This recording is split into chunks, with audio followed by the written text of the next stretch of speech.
Hello, welcome to the National D-Day Memorial's Lunchbox Lecture for December. I'm John Long, the Director of Education here at the Memorial, and it's great not only to have you as an audience, but also to have our speaker back with us.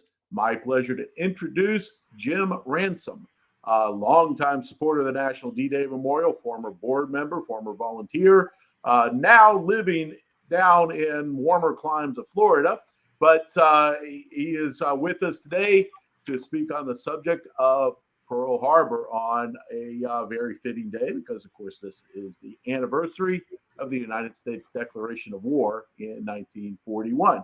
So Jim Ransom earned a Bachelor of Science degree in history from the Naval Academy and a Master of Arts degree in National Security and Strategic Studies. That's a mouthful, Jim.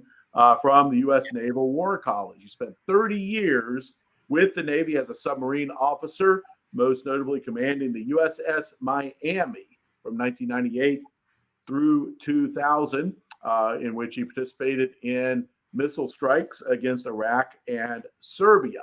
And he's also proud of the fact that the Miami's crew was awarded the 1999 Battenberg Cup, presented annually to the best ship in the Atlantic Fleet.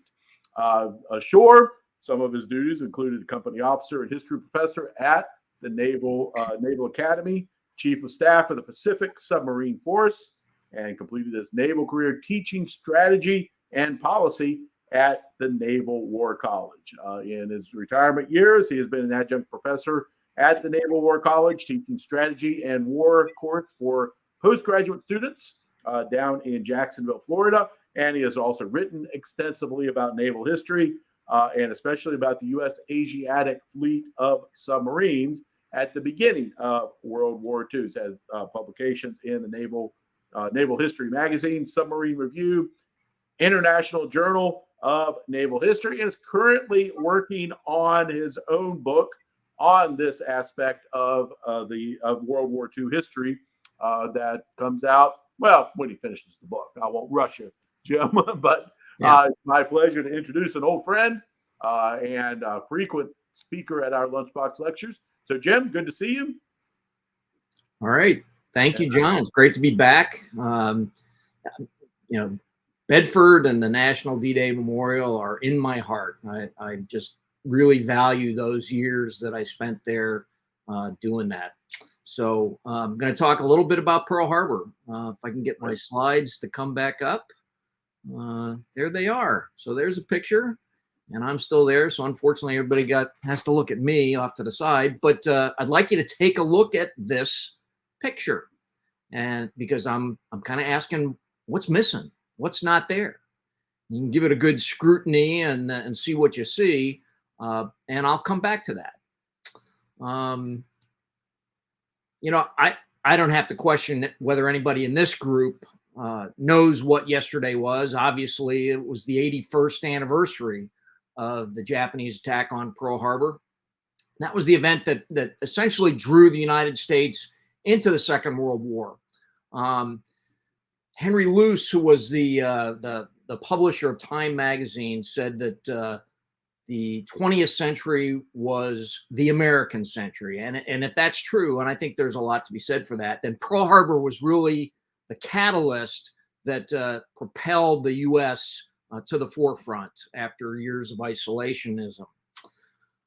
81 years later, after the attack, it still captivates us. Many of us remember. I would argue that there are younger people today that really don't pay too much attention to it. But for many of us, that date, which shall live in infamy, kind of sits there in our consciousness. Let's say like birthdays and anniversary dates. Most of us remember anniversaries, but birthdays, anniversaries, and then a few other important dates like the 4th of July, September 11th, and then you have December 7th. So I guess let me move on here. That is obviously a picture of the USS Arizona. On that December 7th in 1941, 2,404 people were killed, almost half of them aboard the battleship Arizona. 1,200 were wounded during the attack. And it's interesting because usually when you hear about casualties, you'll have X number who were killed, and then several times that who were wounded. At Pearl Harbor, it's the opposite, and primarily because of the loss of the Arizona. Over 80% of her crew was killed when she was bombed. And the other thing that happened on that day, I mean, the country went from peace to war instantaneously. And although there'd been a lot of movement towards it, and some have said that, Roosevelt was very, he was keen to eventually come into the war to help out Churchill and the British. But still, this is what got us in there. So one more look at the picture. And I don't know, I'll give you one last minute to check it out. Some people have said what's missing is the American flag.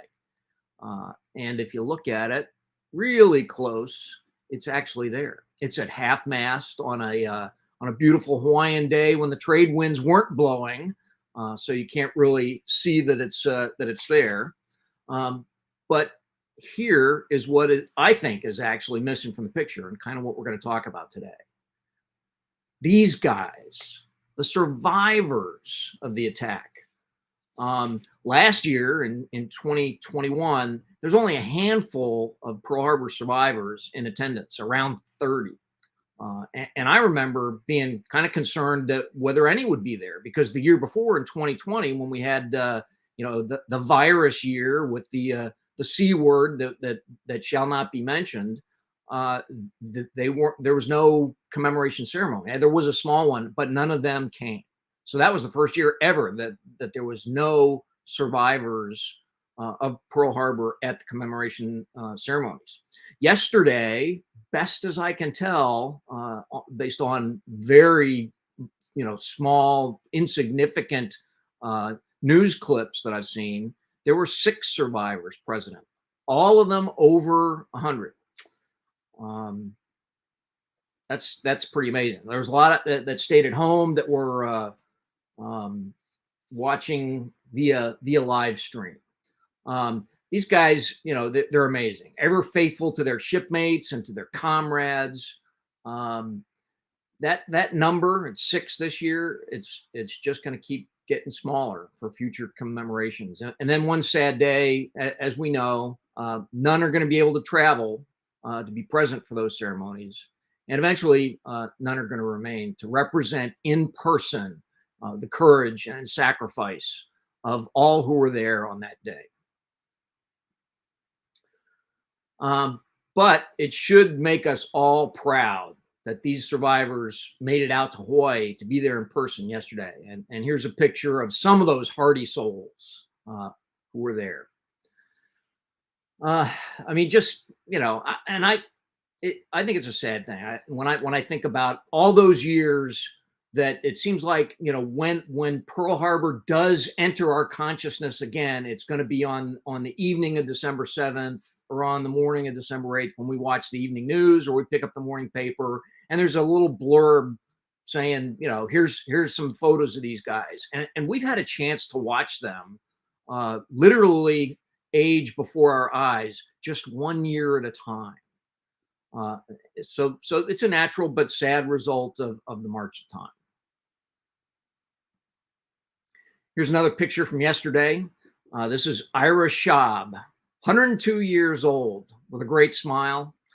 He served aboard the destroyer tender USS Dobbin that was out in the center of the harbor.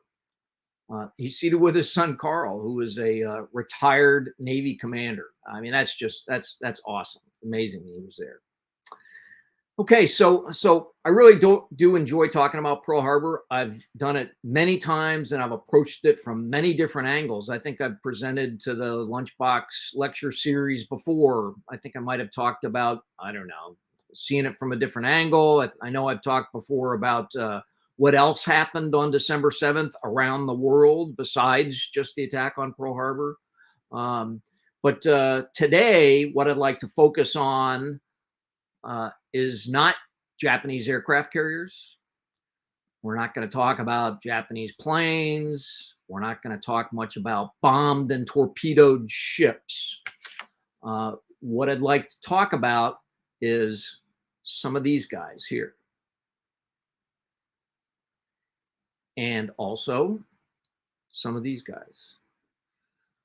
Faces from the past that should not be forgotten. Men and women whose deeds on that day really represent the best qualities of all who were there. I mean, we said that there was 2,404 who were killed, 1,200 wounded. There was tens of thousands of servicemen and women in Hawaii on that day. So what I'd like to do is introduce you to some of the people who were there, who did their duties on that day. A few of them may be familiar to some of you, but most of them truly are, I think, unsung heroes. What they did that day deserves to be remembered and honored. So you're going to hear about multiple stories of heroism in just the next few minutes. And really, it's hard to do their incredible deeds of courage justice. So I'm going to briefly introduce you to these men and one woman. And I ask you to marvel and reflect on what ordinary people are capable of and willing to do in extraordinary circumstances, some at the cost of their lives. So let's get started. This is Ensign Herbert C. Jones of Los Angeles, enlisted in the Navy in the reserves in 1935, as so many of the generation did, in the late 30s and just before the war, even before the country was officially at war. He was commissioned as an ensign in 1940, and on December 7th found himself aboard the battleship USS California. As a young junior officer on board that ship when the attack began, he ended up diving into smoke-filled passageways and crawled through oil-stained decks to try and get to a couple of sailors that were trapped by fumes and fire. Himself being temporarily overcome by fumes, he was eventually revived, went back up on deck, saw an anti-aircraft battery that did not have somebody providing direction and getting additional ammunition to him. So he took command all on his own volition. And as a second wave of planes came in, he supervised shooting at the Japanese second wave until all their ammunition was expended. Then he decided, why don't we have ammunition? It's because the power was out on the ship. They'd taken several hits, torpedoes as well as bombs. And so he went below to supervise getting an ammunition party to pass this heavy ammunition up to the main deck. Just as those vitally needed shells made their way up there, the ship was hit with a bomb, and he was mortally wounded. When two men attempted to get him and move him away from the flames that were starting to spread, he told them words to the effect of, "Hey, I'm done for.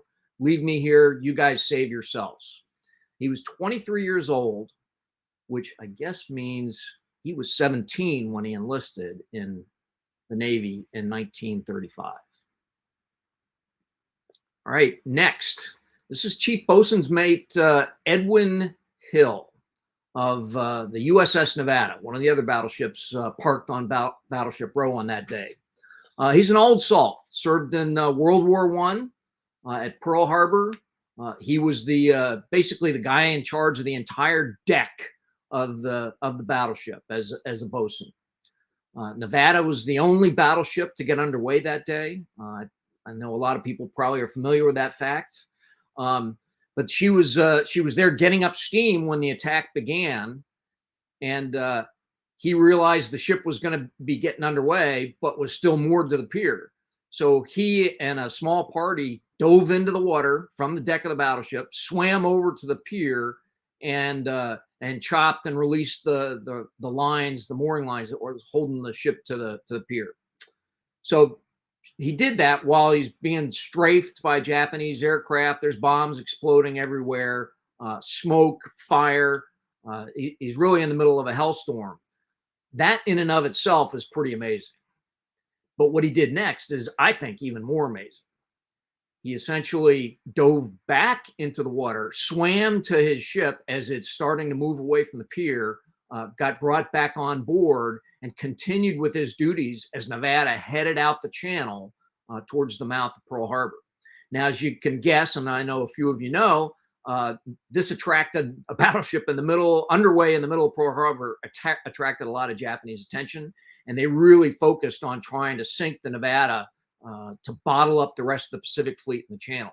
And so those on board ended up beaching the Nevada at Hospital Point. And as they did so, Bosun Hill was again in action to try and drop anchors to get her out of the way. And as he was up on the forecastle doing his duties, many Japanese bombs rained down on them. He was blown overboard and killed instantly. So, I mean, his actions were seen by many, an inspiration to all. And as a result of them, he was posthumously awarded the Medal of Honor. One other note, which is of interest to the D-Day folks out there, the Nevada, the ship that he helped save, survived Pearl Harbor, was later raised, modernized, and less than 3 years later, sitting off the coast of Normandy, participating in shore bombardment on D-Day. And Nevada is the only ship in the U.S. Navy that was at Pearl Harbor and also at D-Day. All right, another old salt. This is Chief Radioman Thomas Reeves, also of the battleship California we talked about earlier. He was also helping with the ammunition, to get ammunition to the aircraft guns after they were put out of power due to loss of electricity to them. On his own initiative, ran into a burning passageway, organized himself another anti-aircraft ammunition party to send it up there, eventually overcome by smoke and fire, which resulted in his death. Many of his surviving shipmates claimed that Chief Reeves was the most respected leader on the ship. He was also awarded the Medal of Honor. Petty Officer Robert Scott of California. He worked in a compartment below decks where he operated air compressors that provided compressed air to the anti-aircraft guns. And as California was hit by torpedoes, started to flood and settle, the people that were in there decided it was time. They heard word that it was time to abandon ship. So they all started headed out. And he basically said, I'm not leaving as long as those guns are firing and I can hear those guns firing up topside. I'm going to provide compressed air to them so that they can do what they need to do.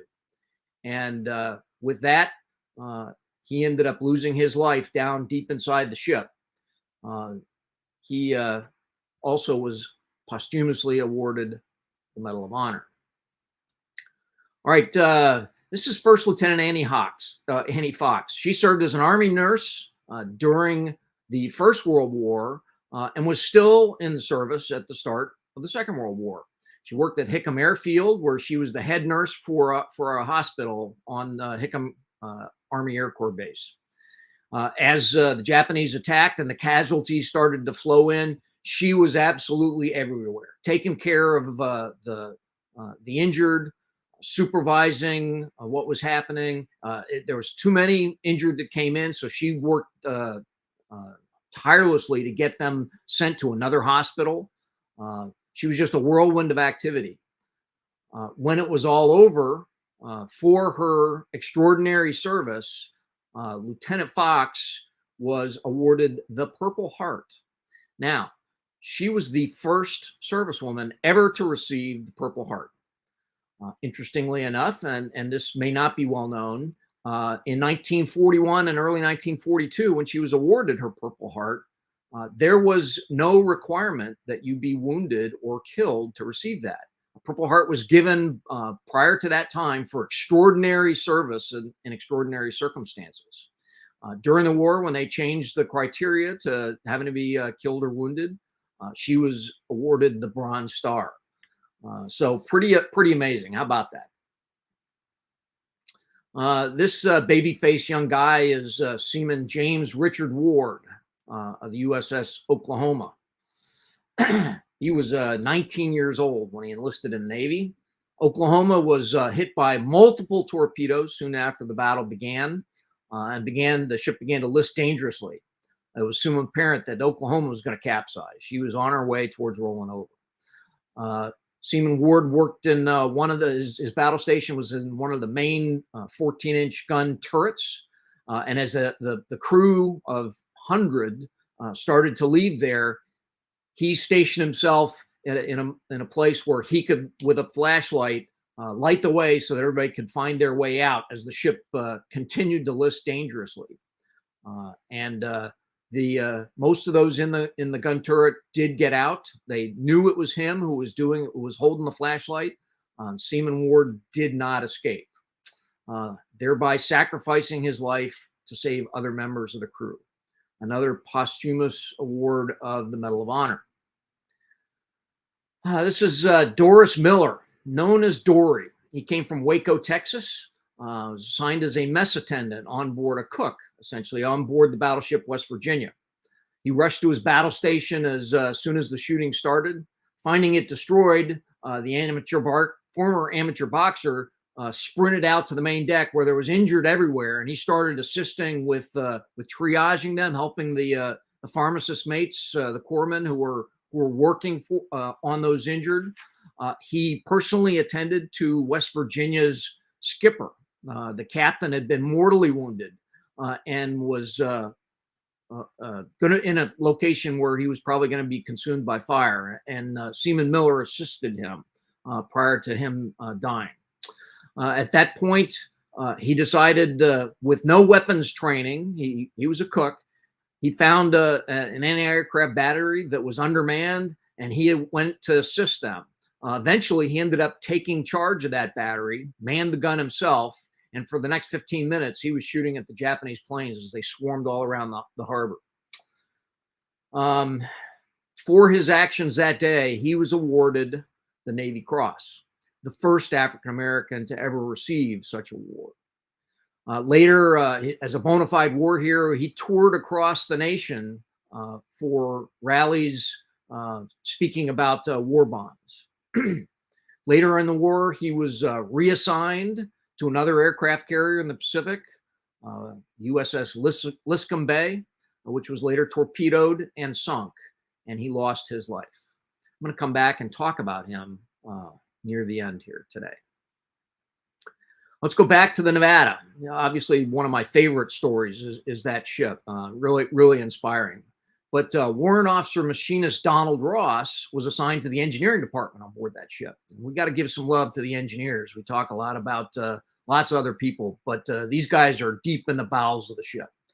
And again, remember, Nevada's the only ship that got underway, and Warrant Officer Ross was essential to her getting underway. He manned the dynamo rooms below decks, kept them running until he was overcome by smoke, by fumes, and by heat.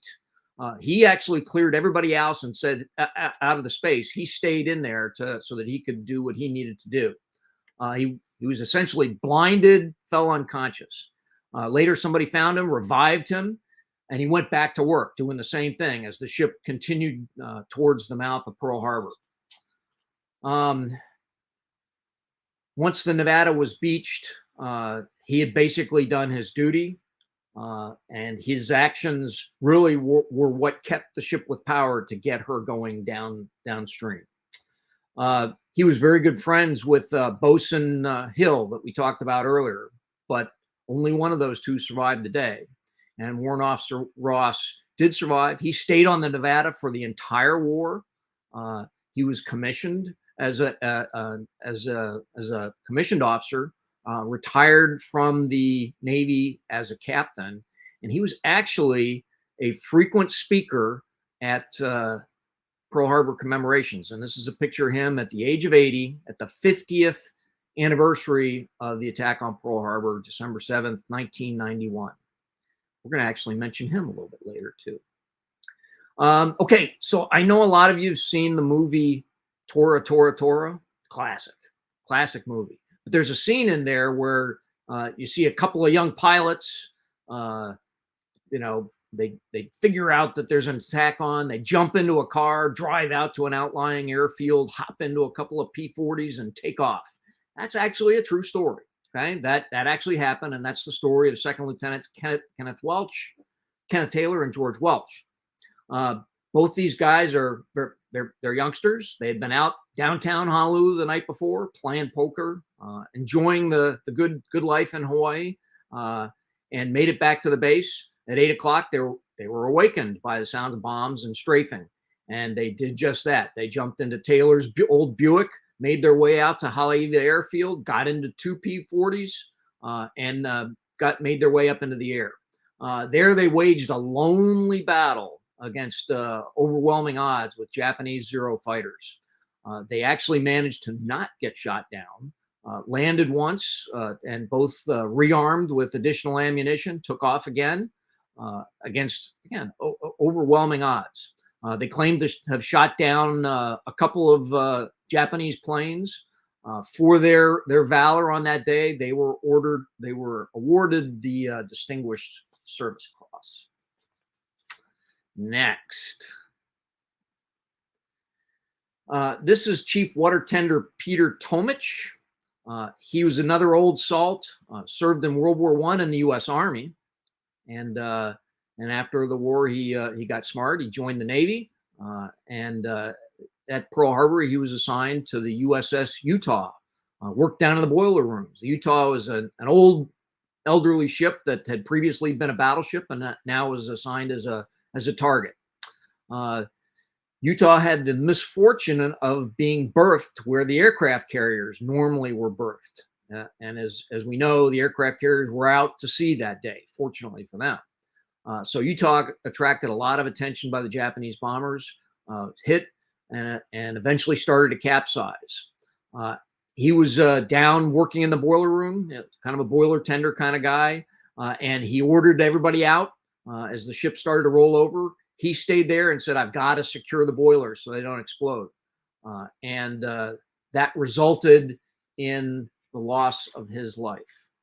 And he also was awarded the Medal of Honor. Interestingly enough, Chief Tomich, his name now graces the building where the Navy educate their senior enlisted leaders in Newport, Rhode Island.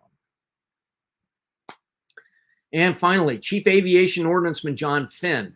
He worked for a PBY Catalina squadron. These are reconnaissance bombers. And so he worked for them on the other side of the island. He was home that day, lived about a mile away from the base, heard what was going on, jumped into his car, drove to Kaneohe Air Station, found out that most of his planes had been damaged and were set afire.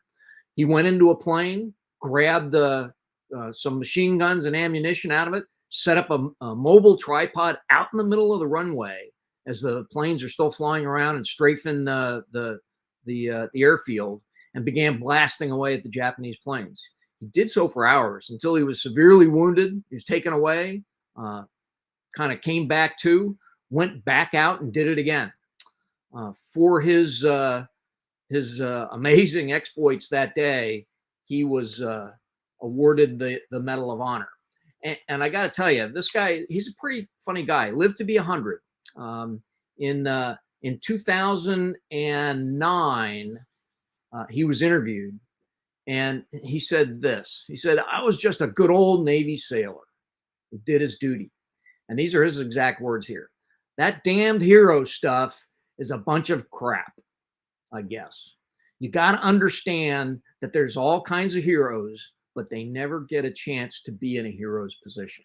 So he's a pretty humble guy, and I think very representative of all those who were there on that day. So Wow. I mean, that's a lot of courage and dedication to duty in just a few minutes. But one interesting point I'd like to talk about, uh, of the 9 individual Navy officers and sailors that we just talked about, 6 who died at Pearl Harbor had ships named after them that served during the war. And you can see them here. These are all destroyer escorts named after 6 of those guys that were awarded the Medal of Honor. Additionally, 2 ships that are still serving today, guided missile destroyers, are named after Donald Ross and John Finn. And then finally, the Navy is commemorating the service and legacy of Petty Officer Doris Miller by naming the 3rd Gerald R. Ford class nuclear-powered aircraft carrier after him. We're going to have the USS Doris Miller. That's pretty cool. So I guess I'd ask Pearl Harbor, do we collectively as a nation remember Pearl Harbor today? While some may say that the younger generation isn't dialed into their history, don't really pay much attention to it, I think most in our country still do. And I think the story of Pearl Harbor still resonates as a cautionary tale about what can happen to a nation if it's not ready for what countries with bad intentions can spring on a peace-loving people.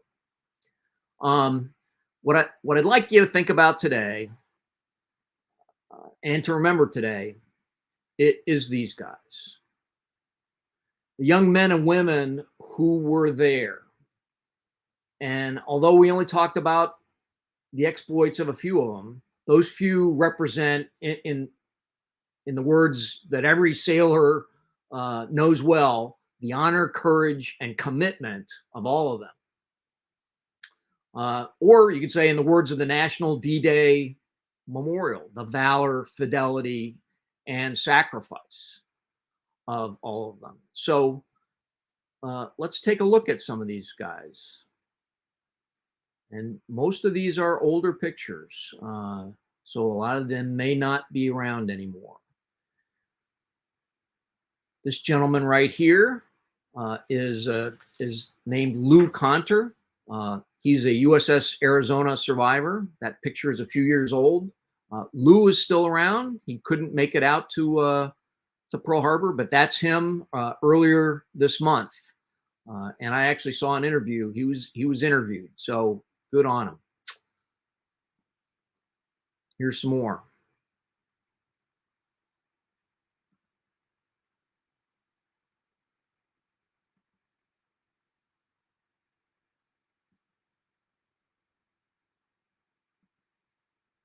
And I really like this picture. I look at this guy here, and I would love to have had a beer with him. He just looks like a fun guy.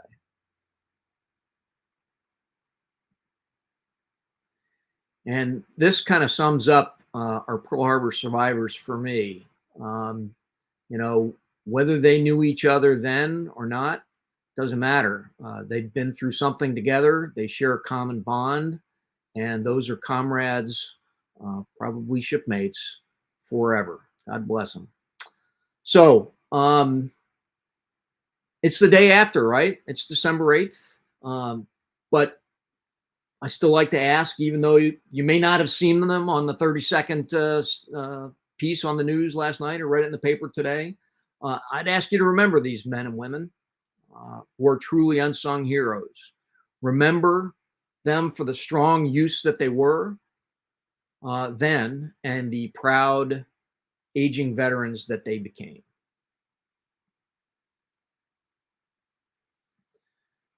So with that, I think I'm about done, except for one thing, and I saved this for the end. It's a minor public service announcement, and I saved it for the end because I thought I'm probably going to lose about 20% of my audience here when I do this, but I can't help myself, right? We know what time of year it is, and so there you go. And I got my button here too.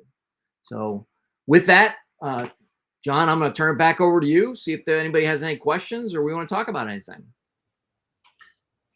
That's great, Jim. We appreciate those thoughts, especially paying tribute to the last of the veterans. I don't know if you realize, but this past June 6th was the first commemoration we've had without a D-Day veteran present. They're still around, just none were able to make it last June. We had a D-Day veteran here for Veterans Day, but that was a poignant moment, I think, for all of us here on staff to realize that the day is coming when we'll have said goodbye to so many of them. Let me start before we get to the questions that have come in, and remind all of you listeners, if you have a question, put it into the chat or the Q&A feature on Facebook or YouTube or whatever you're watching. So we'll pass those on to Jim. But let me start with one, Kurt, to me. I don't think I've ever asked you, have you ever been able to attend the December 7th commemorations in Pearl Harbor, and what was that like? Yeah, I have. I actually served 2 tours of duty in the Navy out in Pearl Harbor. One when I was a brand new ensign back in the early '80s, and then again as an old fart captain in the late 2000s. And both times I attended. And there was, the first time I was in the cheap seats, somewhere in the back, and the rock stars of the day were those survivors that were all up front. And in 1980, a lot of them were vibrant. They were just amazing.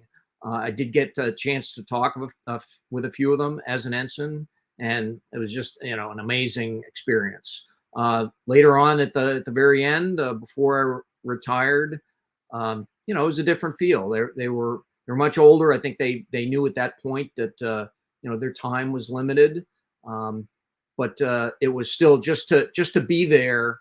The Navy really values that day, as does the nation itself. But the Navy in particular makes a big deal out of it, and I think they should.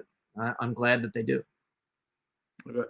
Every time we have a D-Day veteran or World War II veteran that we worked with pass away, my comments always the same. Haven't we been lucky to share a moment in history with them? Yeah, and get exactly. A few questions have come in. One, Kimberly, thanks you for your presentation and paying tribute to the men and women of Pearl Harbor. But one question is, did the California survive? You mentioned it a couple times. Did it serve in the rest of the war? Yeah, so it's a great question. Of the 8 battleships that were there at Pearl Harbor on that day, all but 2 were returned to service. And the 2 that weren't returned to service, one of them obviously is USS Arizona, which is still there. Arizona is still on the bottom. That memorial that we saw is floating over the top of it. The other one that was sunk was the Oklahoma. The Oklahoma capsized. She was raised. It took several years. They were actually thinking about restoring her to service, but by that point it was 1943, 44. The war was different. We had new battleships coming in, and they decided it probably wasn't cost effective to do so.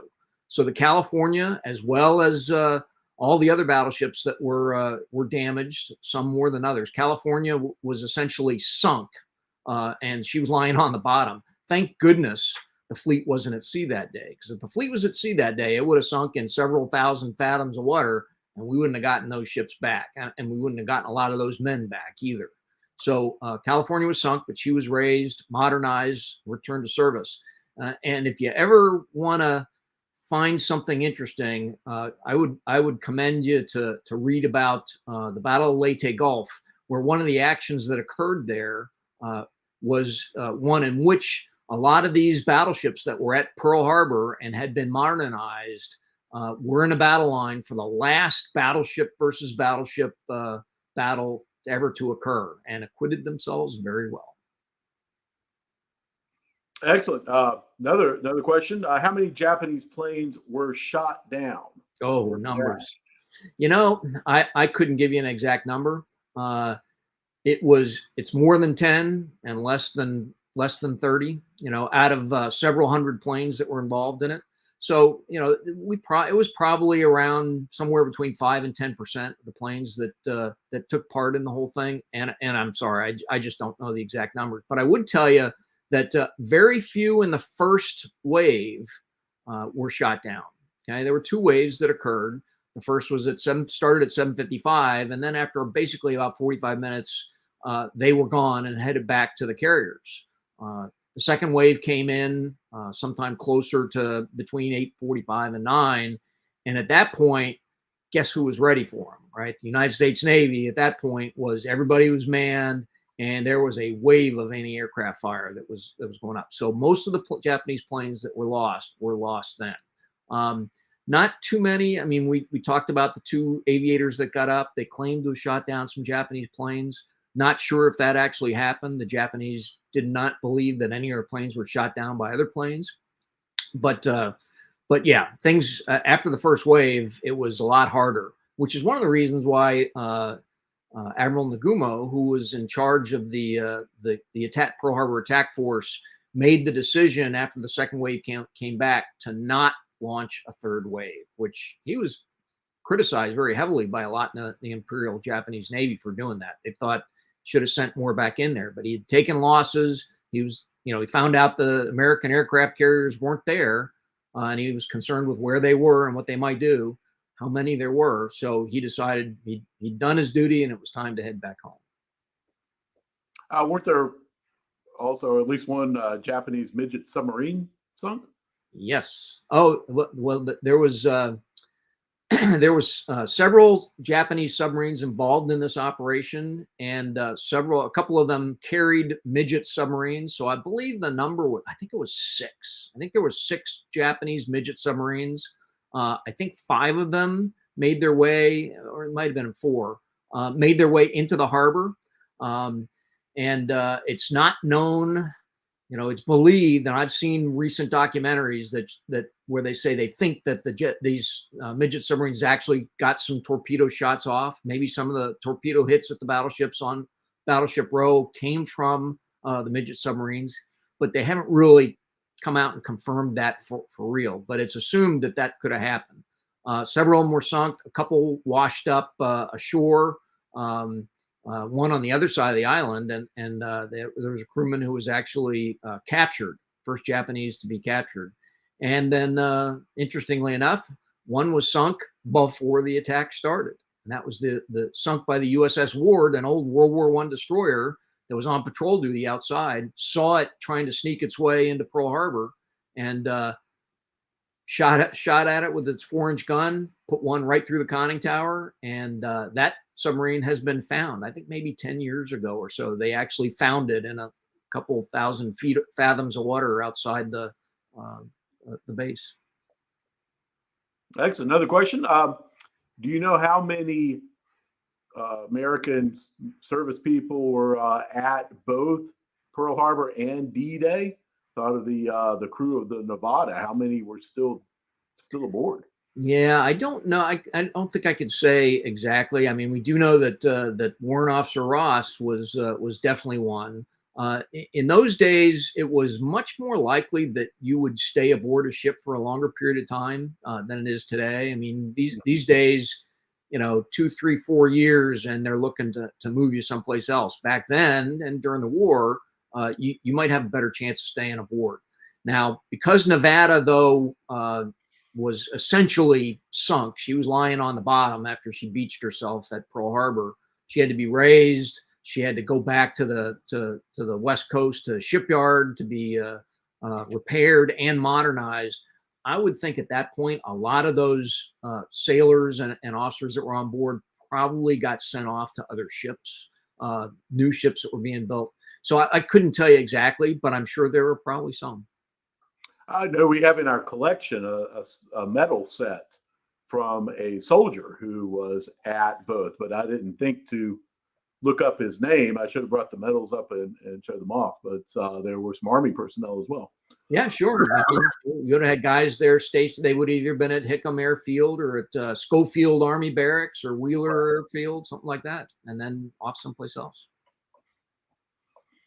Another question from a Mark H, and he asked, "What's the story on the USS Utah?" I assume after Pearl Harbor, but also says that he enjoyed serving with you. I believe it says aboard the Los Angeles, Ooh, 81 to 85. I did serve on the Los Angeles. I was there from 82 to 85, and I would love to know Mark's last name. I have an initial. It's H. But shipmates at once, you're shipmates forever. That's kind of the way the Navy is. And even though we don't see each other, if I was sitting next to Mark right now, we'd probably be telling sea stories about the good days and the bad days from back then. But he asked about the Utah. So Utah at the time of the attack was a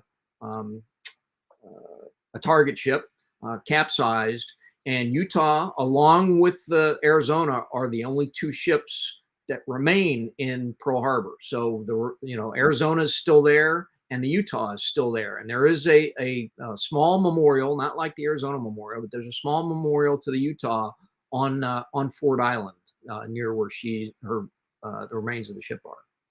Excellent. Mark says last name is Hansen. Mark Hansen. And okay. Mark, if you email me, education@dday.org, I'll pass your contact information on to Jim. Yeah, do that, shipmate. Excellent. And then a comment from Terry, who thanks you for your presentation, but also did the Japanese plans ever include an invasion of the Hawaiian Islands? So not that initial plan. It was not planned during the Pearl Harbor operation that there was going to be an invasion. They did have plans and seriously considered doing an invasion and an occupation of Hawaii in 1942. And quite frankly, even many in the Japanese military thought that was a stretch too far.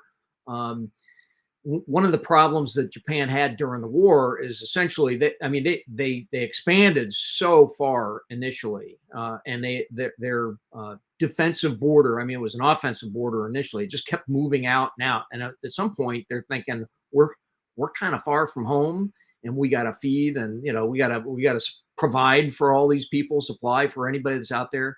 And they looked at Pearl Harbor, as far away as it was, Hawaii, from Japan, and said, you know what, that may be too far to do. But they seriously did consider it. There are several books out on that, the potential invasion of Hawaii, and they're pretty easy out to find. I would recommend reading those. It talks a lot more about what their plans were, how they intended to do it, and why they decided in the end to not go there. I know we have a different audience watching these Lunchbox lectures, or they're World War II buffs by nature, but speaking to students very often, people don't grasp the size of that Pacific theater. I mean, we're talking about half the globe, and Hawaii and Japan are a lot farther apart than a lot of people realize. Yeah, I mean, the distances just dwarf any conflict that ever occurred any place. I mean, people talk about the Operation Barbarossa in Europe, and the Nazi German invasion of Russia, and all this expanse that land they're trying to capture, and how difficult it was. The Pacific is huge, way bigger than that. So that's one of the big factors really about that Pacific War. And we talk about island hops as if they're like jumping over a creek or something, but they're huge.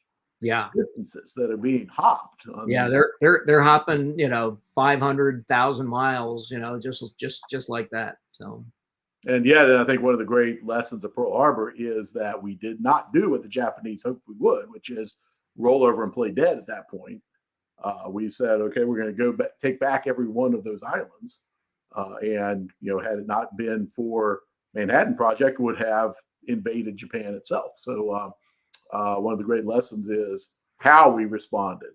Yeah, I think so. Clearly a miscalculation. The Japanese, their plan was, we have to take out the Pacific Fleet because and this has been one of my other presentations that I've given. Pearl Harbor was not the primary objective on December 7th. Pearl Harbor, the only reason they want to attack Pearl Harbor because they were concerned about the American fleet there, because it's going to come back over across the Pacific and interfere with their other operations.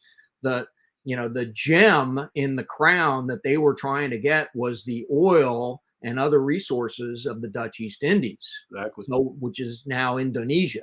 That's what they really wanted. And to do that, they had to, they were concerned about the Philippines. So that's how the Philippines gets brought into it, because they would have had to leave that behind them. So they had to do something about that. You had the British in Hong Kong, the British in Singapore. They had to do something about that. Pearl Harbor was just kind of a, hey, in order to get what we really want, we think we need to take out that Pacific fleet. And that'll give us the time. It'll take them a while to rebuild, to get themselves back into it. And in the meantime, hopefully they'll figure out that, let's just leave it the way it is and find a way out. And their miscalculation was, you had a pretty pissed off country that decided, no, you've done this to us. And one of Roosevelt's real problems that he had to deal with after Pearl Harbor was, it got us into the war, which, essentially he was looking for that. Eventually it was like, we're going to have to do this. But the U.S. policy, even before the war started, was, if we go to war, it's got to be Germany first. Germany first. They are the more dangerous opponent. We have to take care of Hitler and get that one done. So the dilemma that Roosevelt had is, oh, heck, we're in the war because Japan attacked us. So easy to declare war on Japan. That's, happens 81 years ago today, right? He goes to Congress and requests, says, I demand a declaration of war against Japan. What about Germany? And that's where Hitler decided to oblige him a couple of days later, when Hitler declared a war on the U.S. But then it was, okay, now we're at war with both. It's still Germany first. So, but the American public is all fired up about what happened in the Pacific. So, you had the Army and even the Navy. They're very focused on, eventually we've got to get ourselves back to onto the continent in Europe. But the Navy and Admiral Ernest J. King, who was the chief of naval operations, was totally focused on the Pacific. And as what movie was it? Oh, In Harm's Way. If you've ever seen the movie In Harm's Way, you've got Kirk Douglas and John Wayne. And Kirk Douglas at one point, and it's a fictional movie, but it talks about Pearl Harbor. And Kirk Douglas says, we got ourselves a war, a gut-busting, mother-loving Navy war. Well, that sounds like something Ernest J. King would say. And said, by God, I don't care if it's Germany first. We're going to do what we can in the Pacific. So that was an interesting aspect of the war. I agree. It's interesting, if you read the German declaration of war and their justification, it was the Battle of the Atlantic. It was the attack on German shipping, during the Battle of the Atlantic that really brought them in. And that's a good topic maybe for one of your future Lunchbox lectures we'll have to talk about. You can always call me and ask me, John. I'd absolutely love to do it again. One last question, since you mentioned In Harm's Way, recommend a movie for us to watch. We got Christmas coming up, and cold nights to sit in. So what's a good Pearl Harbor movie to watch? So I can tell you what not to watch. Don't watch the movie Pearl Harbor that came out about somewhere around 2002, 2004. I think it had Ben Affleck. Just say no. Don't do that one. I will say it has great special effects. Maybe. It didn't compensate for the rest of it. No, it's not a great movie by any means. Yeah. But Tora really is well done. I have a personal connection to that movie because I lived in Hawaii as a kid. My dad was in the Navy, and we lived just outside of Pearl Harbor. So in 1968, before that movie, while it was being filmed in Hawaii, they actually filmed it there, and they had a bunch of planes that were every day would form up and fly in formation over our house towards Pearl Harbor. And myself and my brothers would climb up on top of the garage. I was 10 years old, climb up on top of the garage and watch these planes diving down and then coming back up again and flying off. And it was really cool. But Tora is really well done. And if you talk to people who are movie critics as well as historians. I mean, it gets very high numbers. In Harm's Way is another one. It's not all about Pearl Harbor, but it does have it. That's a pretty fun movie too. Excellent. Well, we are out of questions and about out of time. So I want to thank you once again for joining us for a Lunchbox Lecture, Jim. And to say, we'll have you back. So we'll be in touch. And for those of you watching, we appreciate you joining in, and watch our webpage for other upcoming events and other upcoming 2023 Lunchbox Lectures. So thank you very much. All right, my pleasure.